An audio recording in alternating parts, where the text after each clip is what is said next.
Yo guys, welcome to the last lap. Don't forget to drop a lovely, juicy 5-star rating if you're watching on Apple Podcasts or Spotify. Hope you enjoy, and let's get into it. Do you think there's any Ricciardo pressure right now? He's making some pretty decent TikToks, to be fair. I think, I'll be honest. I don't think there is, like, right now. Again, Sergio's just got to, like, this is like a bit of a damage management period right now. Yeah. And he's I'm telling you now, if he goes another 3 races, and doesn't finish second in any of them, I'm not even asking him to win, to beat Max. He just needs a clean quali. Clean race, finish a second, not like 30 seconds off Max. Well, Monaco, he pushed too hard in the dry. Yeah. He's had 2 wet qualis with issues. Wet quali is always potentially... Yeah, and Australia, to be fair, wasn't his fault, right?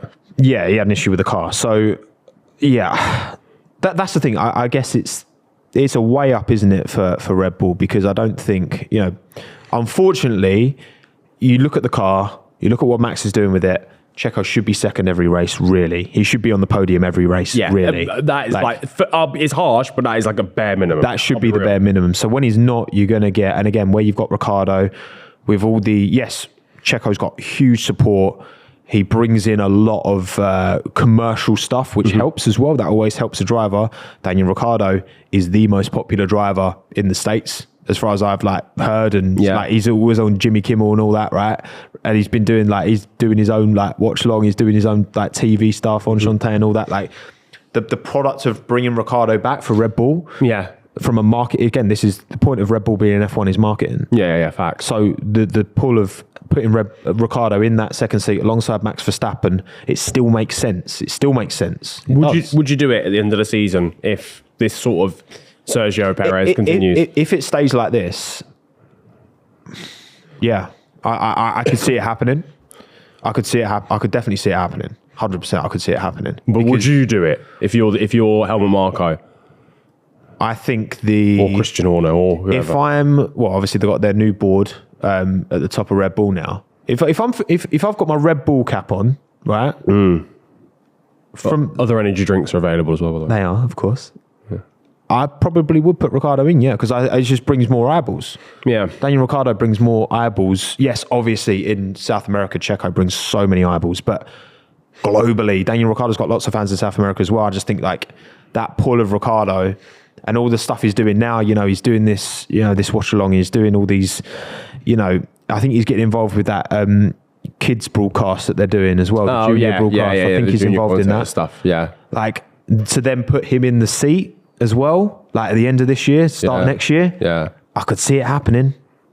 Yeah, no, it's a weird one because for vibes, absolutely. Yeah. If I was, and you know me, I love making decisions on vibes alone.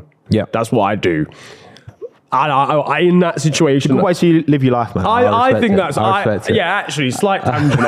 I think that's just the way to go, mate. If you make all of your decisions on vibes, yes, you'll have regrets. Absolutely. But in the moment, you are vibing, and that's all that matters. And regrets are part of you live and you learn. You live and you learn for future vibes. You don't learn if you never live. Facts. Tell them again. I don't even, what was I going to say? Oh yeah, right. Yes, for vibes, obviously I would make that decision of bringing Daniel Ricciardo back. It's marketability. It's who Daniel Ricciardo is, and also just having him back in the sport. It just feels right, to be honest. However, that McLaren spell just really concerned me a bit. Yeah, and I would be scared putting him back. We're not back in a big... It has nothing to do with actually being in a big seat. It's more like, man, if we're being real, he stunk it up at McLaren, and then we're going to just slap him back in the best car on the grid. The thing is, though, Red Bull know how to get the best out of Ricciardo. They do. He's the closest driver we've had to Max throughout his entire career. What, in terms of driving style? No, teammate. Oh, right, yeah. He's been he would beat Max. Yeah. on a given Was day. it a different like, on Max pace. though? It was a different Max. It was a much younger Max. I don't think it was a much slower Max. Yeah. I think it was more raw, like his decision making. But I think the pace has been there. Like you think, like 2018 when they were, battling in Baku, right? That's Ricciardo trying to make the move on Max. You're not really seeing that the other way around. You haven't seen that since Ricciardo. You didn't see that with Gasly or Albon. Could I just say, I think that was the most Red Bull lineup as well. Oh, mate, yeah. Like in terms of what the brand is as well. Yeah, in terms of what the brand is. Bring that back together. Like that was like just pure energy versus just pure raw determination. And it was just like the most extreme lineup imaginable.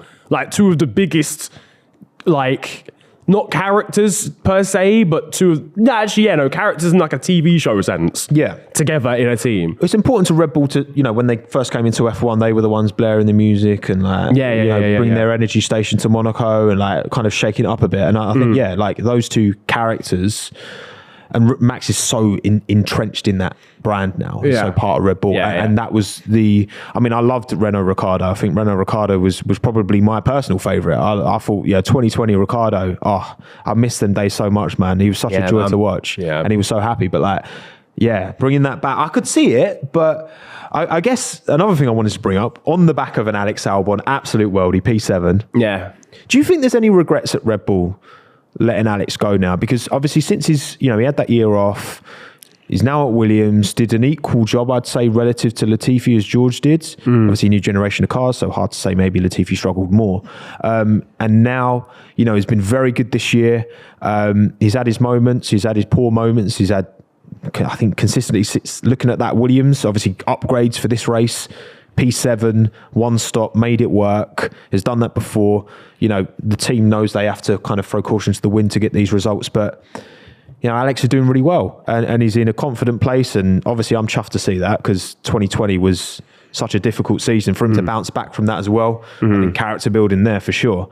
I think long term he'll reflect positively on that experience even though it didn't go well. Do you think there's any regret there at all? I think there might be a little bit, in the sense of like, I hate the phrase ceiling, but it does have like relevancy, and like obviously you would argue, like for me, Sergio Perez is not going to get better than where he is now as a driver, apart from I guess levels of experience. But to me, he's already an experienced driver. Yeah, there's not a part of me that goes, Sergio Perez could do with a bit more racing experience. Like, he's been in long enough. You know what I'm saying? Long enough, yeah.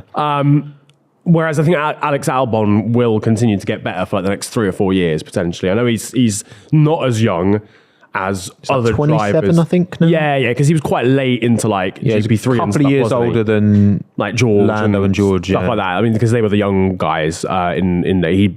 Had he been? I feel like he'd been in like other series and shit before he went F3. Well, so he had like a weird journey, but he was doing, I think it was F3 he was doing well, and then he had an injury. I think he crashed in Baku and he had an injury and he missed a couple of races, and then he said it was like the car, I watched it, I remember, I think they did a podcast with him and Tom Clarkson, he was saying like the car was just never the same after that, because that's what sometimes happens in junior formulas. If you've been a good car, it doesn't necessarily get built the same. And I think his biggest advocates have been other drivers throughout. I mean, not just because George is his mate. I'm sure that plays a part, right? But George wasn't going to recommend Alex to Williams if he thought he was going to do a terrible job. Facts. Even if he's his mate. And like Charles, Alex is a great driver, clearly. Is he going to be when he was in that Red Bull, was he going to be the next Max Verstappen? No. Max has got that generational built for racing style. But then Pierre proved, you can be slapped up by Max Verstappen and that doesn't have to define your career. No, not at all. I think that the thing that Red Bull will always look at was, would Max Verstappen have won that if Alex Albon was his teammate still? It's a good question. Obviously, there's no like surefire way to prove yes or no. But for me, it may be a no, because I think Sergio did so much during that season and genuinely supporting, and Max didn't really get that at all during the Gasly or Albon era. No. I think Albon was so unlucky, so unlucky, because he had like 3 podiums taken away from him, like late in races. And I feel like if he'd got those podiums, you'd look back at his time and go, Austria, it was all right. Austria and Brazil. Austria and Brazil were the main ones. And I think he broke down in Austria the week before the Hamilton one as well. Yeah. Or something. And I just remember thinking, obviously, yes, there were some shitters. He finished like ninth every now and again. I'd be like, okay, this can't really run, mate, in a Red Bull. But I think he was unlucky too. But Sergio came in and provided consistency. He did. And was always in the top 4. There wasn't really races where he was like languishing in like 10th or whatever. The difference was that the 21 Red Bull was much more competitive in the hands of Max relative to Lewis than it was in 2020. Lewis was clear in 2020. Yeah. Like Bottas would, comfortably, would finish ahead of Max plenty of times as well. So I think that's where, again, Alex kind of looks back and he's like, he felt like he put a lot of work into that 21 car when he was on the sidelines, and obviously he helped in his way. I agree. I think Checo's experience made the difference to help Max win that title. Yeah. I agree. I don't think Alex would have done a better job. I agree that Checo should have replaced him.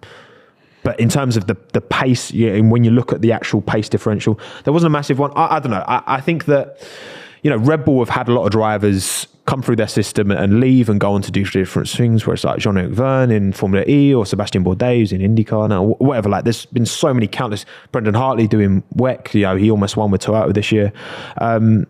It's one of those where I think they would have loved to have made it work. It didn't work, and I think actually now what's best is Alex just builds his own career away from Red Bull, because he's doing a great job right now, and hopefully with Val's in charge, he can make Williams great again. Yeah, I mean, look, listen, his stock's high.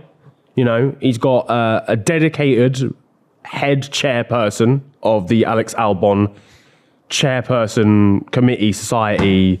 Absolutely. Ambassadorial enterprise. So I personally think this is, I agree. I think it's one of those where I think if Red Bull could go now, like without any politics or whatever, do you want to drive for drive for us? He'd do well. But so much has now happened that can't. Yeah. No, I think that ship sailed. But look, ultimately, right person, wrong time, maybe. Perhaps. I don't think he's ever going to be a Max Verstappen. I don't, because I just think Max is. I think Max, just like when Lewis came in as a rookie. When Sebastian started doing what he was doing, when Schumacher, came in that Jordan in 90s, 97, like it sets a new standard.